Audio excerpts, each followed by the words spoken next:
Hi everyone, welcome to another episode of Outgrow's Marketer of the Month. I'm your host, Dr. Saksham Sharda. I'm the creative director at outgrow.co. And for this month, we're going to interview Aaron Marks, who is the founder at Aspire Marketing Group, which is an inbound marketing agency that focuses on companies in the tech and forensic space. Thanks for joining us, Aaron. Hey, thanks for having me. So, Aaron, we're going to start with a rapid fire round just to break the ice. You get 3 passes. In case you don't want to answer the question, you can just say pass, but try to keep your answers to one word or one sentence only, okay? Okay. All right, so the first one. Would you rather be able to speak every language in the world or be able to talk to animals? Every language in the world. At what age do you want to retire? 60. What's the type of triangle with 2 equal sides called again? Isosceles. Yeah, that's correct. All right. What type of milk do you put in your cereal? Skim. Are tomatoes a fruit or a vegetable? Technically a fruit. What would you do if you were stranded on a deserted island with nothing? I'll pass on that one.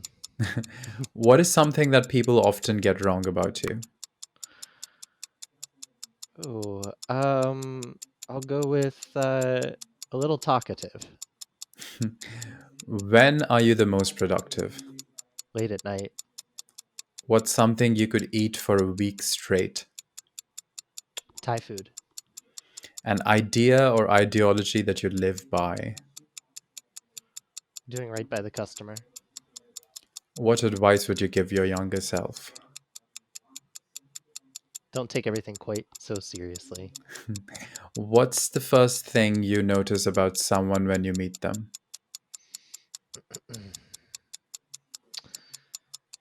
they're they're the way that they communicate. Mhm. What's the strangest thing you've ever consumed? I've eaten bugs quite a few times. Bungee jumping or skydiving? Oh, neither. Okay. All right. Well, that was the end of the rapid fire round. Let's go on to the longer form questions. The first one is with experience dating back to early 2000s, would you consider the term webmaster to be the ancient equivalent of a digital project manager or a content editor today? Gosh, I think it was both. That's a really funny question um, because that's where I started my career was the webmaster title, and then what the mid early 2000s that was digital marketing. But yeah, I remember it was a little bit of everything. The webmaster was everything from managing building websites to writing all the content. It was everything. hmm And how do you think that role has evolved in the years to come? Oh gosh, yeah. I mean, I really think that it's probably oversimplifying a bit, but in reality, there were what one, two, three roles for in the digital marketing world at that time, right? There wasn't much diversity to what digital marketing could be. And it's funny, I was just talking to one of my friends who was a doctor, and he was, he obviously, just as I have no idea what he does, he has no idea what I do. And he was, just joking, and he was like, how many specialties in digital marketing could there be? And I was like, stopped and thought about it, and I was like, dozens. So it's really diversified, and there's everything from generalized roles to specialized roles. So it's changed massively, which I think is cool. And where do you think it is headed towards? Do you think it's going to become even more and more specialized? Where are we heading towards with this job title in general? That's a great question. I do. I think that that is kind of the natural evolution as there are more things you can specialize in. And I think that there are things that have grown a lot over the last, I mean, decade that continue to evolve in different ways. Like conversion rate optimization is the one that's immediately coming to my mind, which is a super specialized role. And there, I think, there's everything these days from people that can wear that hat, and others. I consider myself one of those where you can, kind of do that in a scope of many other things, and there are people that only specialize that. in that skill set. I certainly think that I think that's going to continue to diversify. I do. And when it comes to like measuring quantifiable goals as a marketing professional, whatever the job title is, how do you like go about doing these personally? And what rules would you have for these? Yeah, so it's interesting. I'm a big believer in this idea that everything you do in marketing stems down from your customer understanding. Whether you call that buyer personas, whether you call that your ideal customer profiles, your ICPs, I think there's a lot of overlap. But you know, even how you measure things, I think, comes down to who your customer is, and and it all starts there. So from a measurement perspective, you know, I think that there's so many ways you can skin that cat for just kind of using that saying. But um, you know, when you think about like how do you measure top of funnel success on a website? Um, is it a traffic based measurement? Is it a lead based measurement? Um, you know, those personas inform that a lot. And the other thing, you know, kind of the two pieces to me that really determine marketing success, the other thing is understanding the business objectives and aligning marketing's objectives to it. So so I think that that really changes. There are some, you know, metrics that I think you can pretty universally use, but when it really comes to for a specific business, how should you measure success? What is the business objective, combined with who are the personas that you're trying to reach? And I hope that that answers that. And could you give us an example of a customer for whom you came up with, I guess, different or some kind of quantifiable goals that you can talk about here? Yeah, so I think that you know, I think a good example is a forensics firm that I work with in California, and you know, they continue to have two different business objectives, which I don't think are particularly uncommon, but they are measured in different ways. So objective one is your classic: we want more leads, we want everything that drives more leads, we want more demand for what we're selling, and what they sell is very transactional, right? So I think that's an interesting piece of the forensic space, is that the customers tend to be very transactional. They come and then they disappear. So how do you, one, get more of that transactional stuff happening? But then two, of course, they would love to be a business that people repeat and buy from. So on the that kind of, let's generate more leads, let's generate more demand. Some of the metrics we use for that are you know, kind of your typical, how much traffic are we getting? How are we doing on SEO? In particular, there's kind of an industry leader that we focused on a lot in that space. Um, and so we benchmarked ourselves a lot against that industry leader, saying, hey, we know that they're probably spending 5-10x what we are, and if we can achieve similar rankings on SEO, and the downstream impact of that traffic, you know, that's a huge start. And then the other metric we're using really to measure that is conversion rate on their website.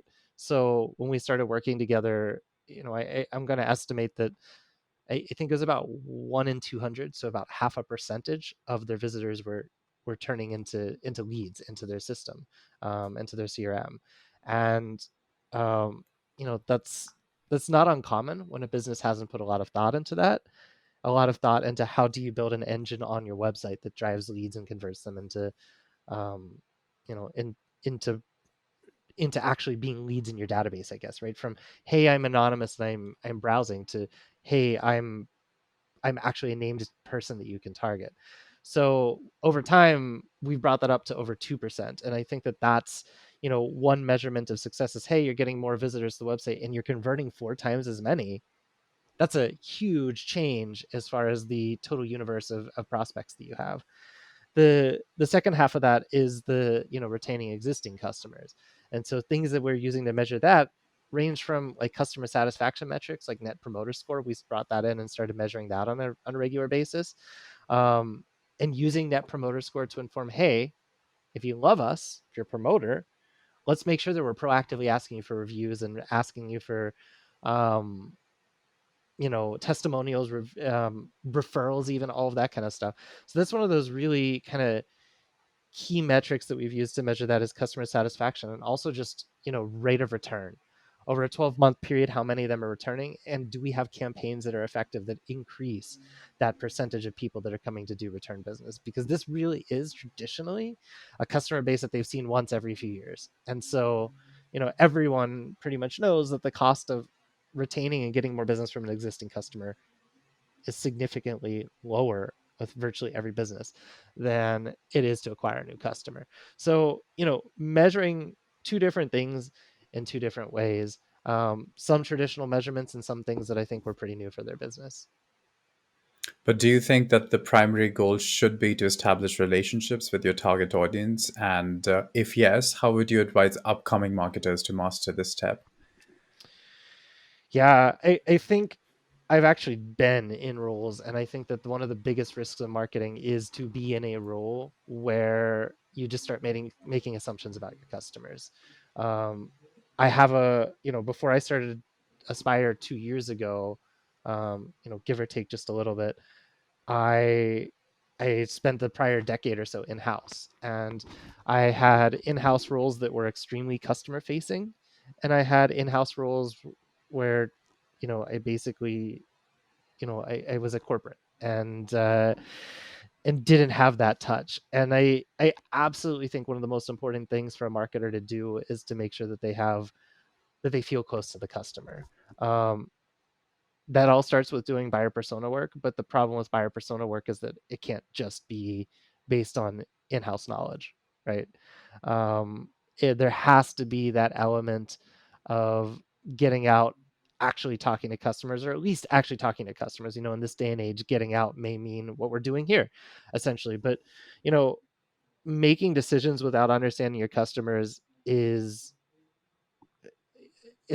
best case probably not going to be successful, and most likely is setting you up to fail pretty significantly. And obviously, as a marketer, that's never a place you want to be in. And so, how does one go about like even trying to establish their organization as an industry authority in this field of marketing? Yeah, so there's an approach that I've been using quite a lot, and actually going through this with a client right now, so in a position to speak about this pretty fresh mindedly. um, for again, it all starts with understanding the customers. And with this particular client, what we're doing is actually, he has an existing customer base, but this guy actually reached out to me. He's in the fintech space, and said, I don't understand my customers at all. And first of all, amazing that that he's comfortable letting go and admitting that, because most people aren't. But when he reached out to me, he's like, I don't even know how to market or sell to these people, because I don't even know where to begin. So we are actually doing customer interviews, and using those customer interviews, to become, like you said, to become a thought leader in your space. Once you've done those customer interviews, the big things you want to take away when you're building personas, building ICPs from that are, what are their biggest challenges? Um, what are their biggest goals in the context of what you solve? Because obviously, you think about any B2B professional, they have a lot of different goals and objectives, but in the context of what you can solve, what are their problems? Um, and how do you uniquely solve them? And how do you message that? Once you understand the challenges and the problems and how uniquely solve them, you can turn to a platform like SEMrush, which we use a lot. There's plenty of others out there that are really strong as well. Moz, Ahrefs, all really strong platforms in their own right. But you can turn to them and you can say, okay, now that I understand their goals, their challenges, and how we solve them, what are some things that this person might search for on Google, to address this problem? So that's step one, is you can start to say, here's some of those keywords that are commonly searched when people are symptomatic with that problem. And once you have that information, then you can start to say, what types of content should we create based on these challenges? We call that process of aligning content to SEO research and people's needs content mapping, which is, I didn't certainly come up with that. That's, I think, a HubSpot terminology, who always love anything that HubSpot comes up with. And so, this is at the top of the funnel, what types of content do they need? At the middle and the bottom of the funnel, what do we have? So you do that gap analysis, and then you should have an understanding of what needs to be created. Fairly simplified look at that, but that's how I always have approached this throughout my career. And so, what are the limitations of these tools? Do you think tools are the go to strategy for everything, or? I love that question, because I think most people are very content to either say marketing is a science or marketing is an art. It's both, and depending on what you're doing that day and what area of marketing you're specifically working in, that blend changes. Um, so there's a lot of science in what I just described. The challenge that I see junior marketers struggle with, especially, in the first few years, when I started my business and needed help, the first team members I could afford to bring on were junior team members to support me. And I think the biggest challenge and where the art comes in is it's not just, hey, scientifically, we know that, let's say, I don't know, financial solutions, thinking this fintech, like financial solutions for finance professionals. That's very bottom of the funnel and intent search. So I'm just kind of spitballing a little bit here, but we know that this gets a lot of search volume. That's great. What you need the art for is like understanding, is this something this person would actually search for? How relevant is it to them? Um, all of those things. And the second piece of this is everyone says content in 2022, but the differentiator is, are you actually creating helpful, useful content? Are you really creating things that are useful, or are you just basically repeating what everybody else is saying? Because if you're doing that, um, you don't have enough unique value. So to me, the success isn't just, hey, here's all the scientific stuff, but really understanding, are we creating the right stuff? Does this actually make sense in the context of a deep customer understanding? This is why marketing can't just have a shallow customer understanding, because it's easy then to just trust all the data and not challenge it intuitively. Um, and making sure then that you're really creating awesome, impactful, helpful content to enable that buyer. So, in your opinion, then marketing is not something that artificial intelligence would take over, because we already have softwares that have copy.ai, where you can just generate copies en masse. And do you think that is something that is the future of marketing? Ooh, in general, I'll take the short term and the long term view in answering that. Let's do that. Hmm. Short term, no, I've tried these technologies.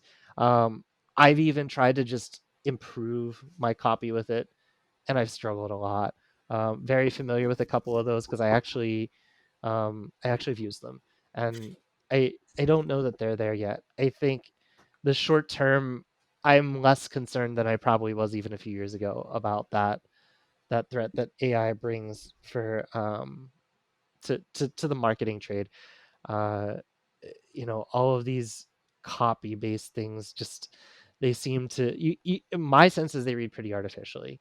Um, on the flip side, the long term is a really interesting question, and I think that we could probably talk for 20 minutes about that and speculate, but in the interest of time, my sense is I think we have no idea today what AI is capable of, or at least I certainly don't as a layperson. But I imagine that AI is going to be, as a VC firm that I worked with said a lot, and I really like, is I imagine AI is going to be an and not an or for marketers for the foreseeable future. I don't see it replacing people's jobs, but I do see it, you know, the copywriting stuff maybe you need some refinement in my experience, but even when you think about, again, big HubSpot platform, we're HubSpot Gold partners, so we work with them a lot. um, HubSpot is starting to build AI into their platform, for example, to help you identify um, how your sales team is performing calls, or example. Or another one is machine learning that uses, instead of using traditional lead scoring, machine learning to predict how likely a contact is to close into a deal. I do think that that's really valuable, but again, I think that's the and that helps us do our jobs. I don't think that's an or where we need to feel threatened by that technology. At least I don't right now. Hmm. Okay, so putting that aside, let's come to things that are actually happening, which are different. What are your thoughts on Apple Search campaign switching to a cost per tap (CPT) pricing model? um a cost per tap model, so it's interesting. I think that there's a lot of change in what's happening, and I struggle with the hey, Apple's changing something, Google's changing something. Um, let's kind of sit here and complain about it, because I think that that's something we do. I think the reality as marketers is that, unfortunately or not, fortunately or unfortunately, but probably unfortunately, we live in a world where um, the Apples and Googles of this world dominate things, and we ultimately have to kind of roll with the punches. So I'm not one to sit here and complain too much about changes, and there's a lot of them, and the way that pay-per-click models and other models are changing. I think that it's more about just rolling with the punches. Okay. Well, the last question for the interview is, what would you be doing in your life if not this? It's a great question. I'm an avid traveler. I have been very fortunate over the last year to spend, or the year plus, to spend more than half of that time outside of the United States. Um, in an ideal world, that will continue. But I think that, in an alternative universe where I wasn't doing this, hopefully I'd be in a position to travel. I so passionate about that, so passionate about the different experiences that I've had, and understanding the broader world by being able to travel. And I would do it while I'm doing this work, but I would hope that if I were not doing marketing, and I love what I'm doing, so I would hope that I would be in a position then to just comfortably travel and not have to worry about anything. That sounds like a brilliant answer. All right, well, thanks everyone for joining us for this month's episode of Outgrow's Marketer of the Month. That was Aaron Marks, who's the founder of Aspire Marketing Group. Thanks for joining us, Aaron. Thanks for having me. Check out their website for more details, and we'll see you once again next month with another Marketer of the Month.